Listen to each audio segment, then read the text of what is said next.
Louvado seja o nome de nosso Senhor Jesus Cristo. Para sempre seja louvado. Irmãos e irmãs, temos a oportunidade de escutar uma chamada muito importante e significativa para a nossa fé, que é a importância da Palavra de Deus.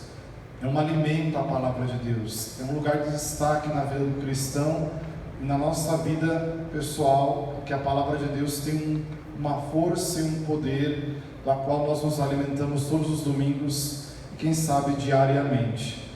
Para introduzir esse tema, gostaria de fazer duas perguntas para você pensar depois, quem sabe já pensar agora, porque são perguntas muito simples, né? Primeiro, onde está a sua Bíblia? Sabe onde é que ela se encontra? Está empoeirada? Está guardada? Está sendo folheada? Está riscada? Como se encontra atualmente a sua Bíblia? A segunda é, se sabemos onde está a Bíblia, estamos usando ela diariamente? Estamos lendo um trecho todos os dias, ao menos o trecho do Evangelho de cada dia que a igreja propõe, uma leitura contínua para cada dia. Nós podemos crescer assim, com doses, doses pequenas, mas fortes da Palavra de Deus. Então, perguntas que possam nos acompanhar e vamos falar a partir das leituras como a Palavra de Deus tem importância e lugar de vida na vida das pessoas, na vida das pessoas do Antigo Testamento. Jesus mostra isso para nós, e a palavra que deve nos guiar é a palavra hoje. Hoje, que é uma característica do Evangelho de Lucas. Lucas repete muitas vezes a palavra hoje, junto com o tema do Espírito Santo, que vamos ver mais à frente. Mas a palavra é o hoje de Deus. Toda vez que eu leio a palavra de Deus com fé, busco compreendê-la, é o hoje de Deus na minha vida. Nós procuramos mensagens para a nossa vida, respostas, procuramos talvez algo que nos oriente, e a voz mais forte, a voz mais significativa é sempre a voz de Deus que vem da sua palavra. E o povo de Deus no Antigo Testamento fez essa experiência. A primeira leitura de hoje, de Neemias, é uma leitura que mostra para nós como o povo necessita da palavra de Deus. O povo tem sede, busca.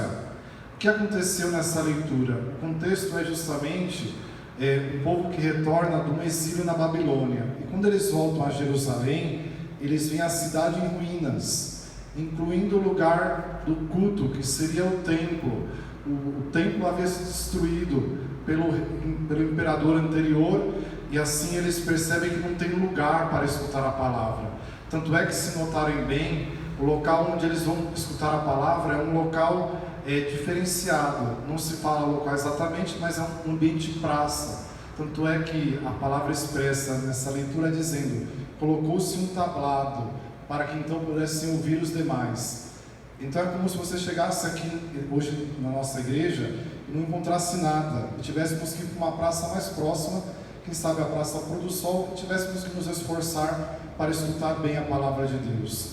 Isto é, então, temos um lugar importante para escutar a palavra de Deus, que é na igreja, mas também na igreja que é a nossa casa. Mas o ensinamento para nós é que esse povo, ele um pouco faz a experiência da emoção na escuta da palavra, da emoção porque percebem que perderam um lugar, um templo, e precisam reconstruir, mas ao mesmo tempo que se sentem tristes. É a expressão de emoção desse povo, dizem: nos sentimos tristes, mas ao mesmo tempo Esdras, sacerdote e escriba, diz a eles: não fiqueis tristes, porque a alegria do Senhor será a vossa força. Esdras fala isso pela força da leitura que ele havia feito. Ele leu um trecho da lei de Deus, e depois, ao ler, ele então anuncia que a força de Deus vai guiar e vai ajudar esses homens a reconstruírem ao seu templo, o local para se reunirem. E assim também é conosco. Toda vez que interiormente você acolhe com fé a palavra de Deus, você faz a experiência de reconstrução, uma experiência de ver as coisas de um modo diferente. Recebe a força de Deus. A palavra tem uma força. Se uma palavra humana que alguém nos fala nos ofende ou nos motiva, nos coloca de pé, como é bom escutar uma palavra de alguém, uma palavra de amizade, uma palavra positiva. Se as palavras humanas têm um poder, quem sabe não, ainda maior é a palavra de Deus ser escutada nos nossos ouvidos e caindo sempre no nosso coração. Mas o que é necessário também esforço. A palavra não cai do céu só, ela se torna também um esforço para a nossa compreensão. É por isso que é interessante nós vermos que Esdras diz que ele começou no começo do dia a leitura, foi terminar ao meio-dia. Geralmente nós não temos tanta prática, mas se olharmos o tempo que nós gastamos lendo algumas outras coisas, ou assistindo algumas coisas, ou tempo na internet, o tempo no celular, tanto tempo que nós gastamos com algumas coisas, e se colocarmos um tempo para ler a palavra de Deus, 15 minutos por dia, 10 minutos, quem sabe chegando nos 20 minutos, meia hora bem aproveitados, que possam nos ajudar a bem entender diariamente a palavra. E se pegarmos bem o nosso contexto atual, nós estamos, digamos que, mais favoráveis, pelo seguinte motivo: pense que atualmente, há mais de 60 anos, nós temos a tradução da Bíblia na nossa língua. Em várias línguas há a tradução que nós podemos então acompanhar. Pode ser que em algum momento nós não vamos entender alguns aspectos, mas mais uma vez, o nosso esforço para compreender, o nosso esforço porque Deus quer falar a nós, e se Ele falar a nós, será uma palavra de força, uma palavra que vai nos orientar, uma palavra de vida, como diz o salmista: vosso Espírito, Senhor, tem palavras de vida, e por isso nós somos convidados a ler a palavra de Deus com fé e acolher, porque pode reconstruir e dar a força a nós. Jesus também nos alerta justamente para esse momento em que a palavra pode entrar no nosso coração. Mas também o evangelista Lucas nos mostra o que é o Evangelho. Lucas, nesse trecho inicial, ele introduz o seu Evangelho. São os primeiros versículos do Evangelho de Lucas, e ele fala algumas palavras muito significativas.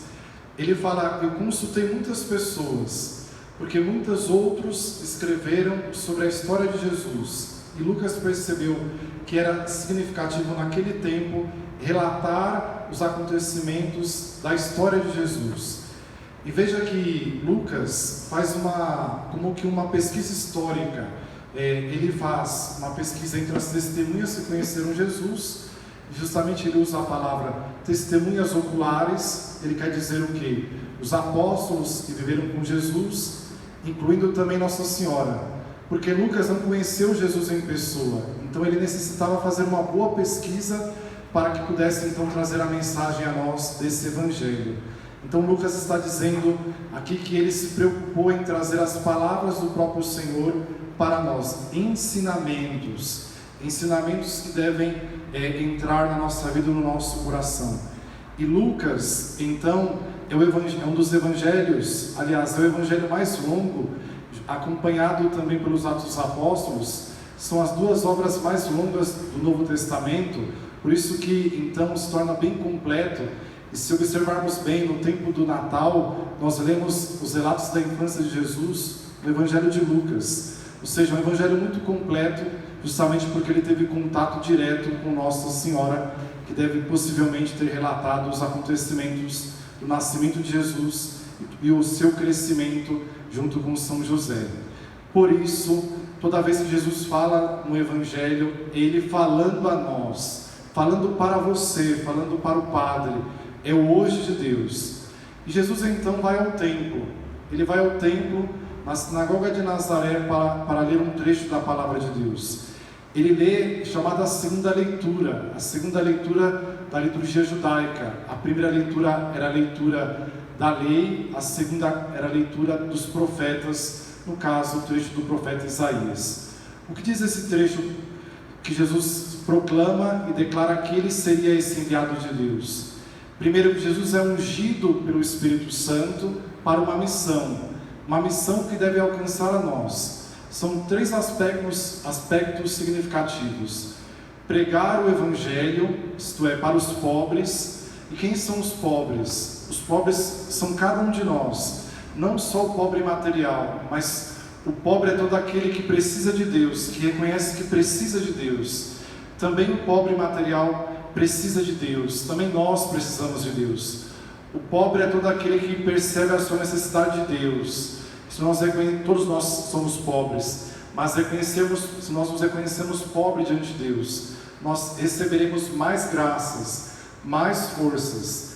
Quem se coloca como autossuficiente não recebe a abundância da graça, tem que se esvaziar, tem que perceber que precisa meditar a palavra. Ou seja, eu sou pobre, eu não conheço sobre Deus, eu experimento Deus todos os dias, por isso preciso rezar todos os dias, por isso preciso da missa aos domingos, por isso preciso de me relacionar com as pessoas, porque sou pobre. Me fortaleço quando me relaciono com Deus, comigo mesmo, com o próximo. Então Jesus vem para os pobres. O pobre, entenda aqui sempre de maneira larga, não só uma categoria social, também, especialmente. O Jesus está nos pobres materiais, Ele diz isso a nós, mas nós também somos pobres, na medida que nós nos reconheçamos necessitados e temos sede de Deus, como nós todos precisamos. E dois outros aspectos que mostram que Deus veio para os pobres, que é cada um de nós, é que Ele quer libertar, Ele quer libertar as prisões, libertar e dar a graça de um ano novo, de uma esperança nova. Libertar é o quê? É libertar aquilo que prende o nosso coração, é tirar as amarras, é libertar os sentimentos, é libertar os pecados, é libertar tudo aquilo que vai prendendo a nossa alma e a nossa história, para que nós possamos olhar Jesus de maneira mais clara, de maneira mais misericordiosa. O Evangelho de Lucas, se pudermos ler ao longo do ano, aliás, podemos, se nos esforçarmos, é chamado o Evangelho da Misericórdia, que é o Evangelho que muitas pessoas se voltam a Jesus pela misericórdia, com o encontro com Jesus misericordioso. Aliás, é o Evangelho que tem a parábola do filho pródigo, ou a parábola do pai misericordioso. Então, por isso que Jesus se diz que Ele vai libertar. Então, quanto mais nós nos aproximamos do Senhor, confiando que Ele nos liberta, que Ele nos transforma, seremos então, quem sabe que tirado da nossa alma, do nosso coração, todos aqueles pesos que nós carregamos ao longo do nosso dia. Deixemos o Senhor nos libertar, deixemos ao mesmo tempo que a graça de Deus na esperança seja derramada em nossos corações. E a graça é derramada pelo hoje da palavra que você vai lendo. Essas leituras queremos dizer uma única coisa, que se você ler a palavra de Deus todos os dias, Deus vai te dizer hoje o que é necessário fazer, o que hoje é necessário cuidar, o que hoje é necessário se preocupar, o que hoje é necessário para você guiar o seu dia e o seu tempo. E São Paulo fala de maneira muito clara o que justamente a palavra se torna relacionamento com o próximo. São Paulo fala, nós somos um corpo formado por muitos membros.